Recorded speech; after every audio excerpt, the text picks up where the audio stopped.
ልበልሽ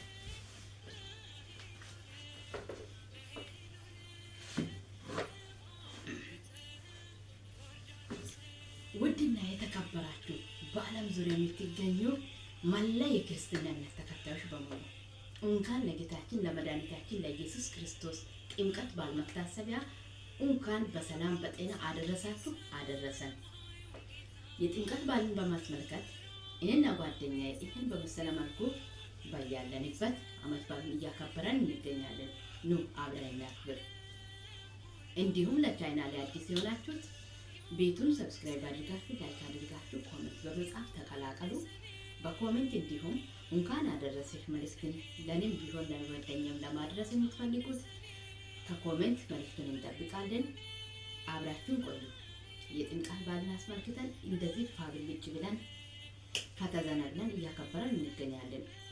ይህንን በዓል ስናከብር በመብልና በመጠጥ ብቻ አይደለም፣ በሰላም በጤና ጠብቆ ያደረሰን አምላካችንን እያመሰገነን ለሌላ አካፍለን የተጣለን ካለን ታርቀን፣ ምክንያቱም ከጌታችን ከመድኃኒታችን ከኢየሱስ ክርስቶስ የተማርነው ፍቅርን ነው።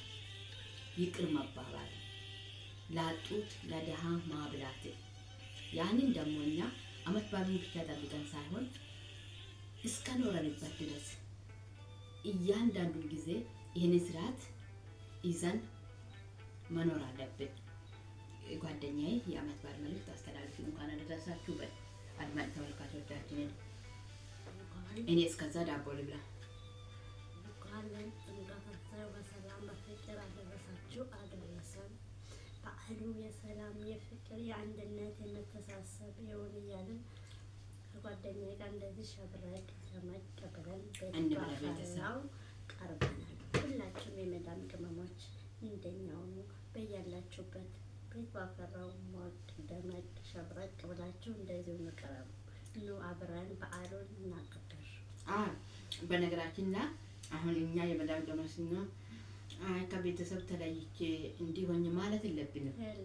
ሲጀመር ደግሞ ምግብ ብቻ አይደለም፣ ዓመት በዓል እድሜና ጤና ሰጥቶሽ ነው ለዓመቱ ያደረሰን።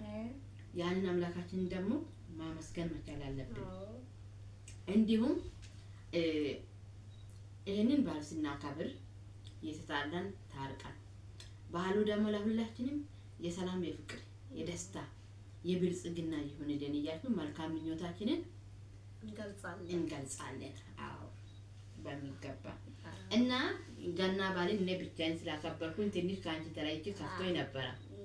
ቢሆንም በያለንበት ያው ተመስገን ብለን እናሳልፈን። ደስ የሚለው ነገር ለጥምቀት በዓል ደግሞ እኔ ጋር መጥታለች ማለት ነው። ተደዋውለን በዓሉን አብረን ነው የምናሳልፈው ብላ ስትል ነይልኝ ደስ ይለኛል። አብሮ ማክበር አብሮ መብላት ደግሞ ያደገንበት ነው ባህላችን እስከሆነ ድረስ እኛ ደግሞ አሁን በደስታ እንደምታዩን ፍክት ብለን ሞቅ ደመቅ ብለን እንደዚህ ቀርበናል። ሁላችሁም ቤት ባፈራው ችግር የለውም እኮ ያው ባህላችን ነውና። እስቲ ከኔ ጋር ሆነሽ ዓመት በዓልን በማክበር ምን ተሰማሽ? እኔ ከምታስበው በላይ ጓደኛዬ በጣም ደስ ብሎኛል። ሰው ከሚወደው ሰው ጋር በዓሉን አብሮ ከሚያከብረው ሰው ጋር መዋል የበለጠ ምን አለ? ቤተሰቤ እንዳለ አብሮ ነው የተሰማኝ እውነት ለመናገር ነው። እሺ አመሰግናለሁ። እኔም ጥምቀት በዓልን በእንደዚህ አይነት መልኩ አብሬ ከአንቺ ጋር በማክበሬ በጣም ደስተኛ ነኝ እና ለዛሬ ቀን ያበቃን እድሜና ጤና ይስጠን ለሁላችንም። መጪውንም ዓመት በሰላም በጤና ያድርሰን። አዎ እድሜና ጤና ሳትሆን መጪውንም ዓመት በሰላም ያድርሰን።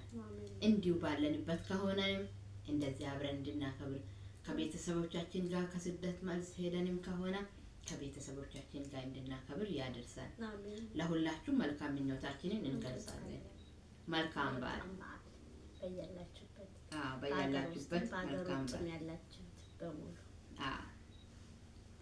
እና እንብላ ቤተሰብ መስለጥፎ በነገራችን ላይ እኮ አሁን ዓመት በዓል ይሄ አልተዘጋጀም ይሄ አልተሟላም ብሎ በጉ ዶሮ ተወደደ ብሎ ወጣ ወረድ አያስፈልግም እኮ ቤት ባፈራው ነገር በቃ ቤት ባፈራው ነገር ነው ማክበር አለብን።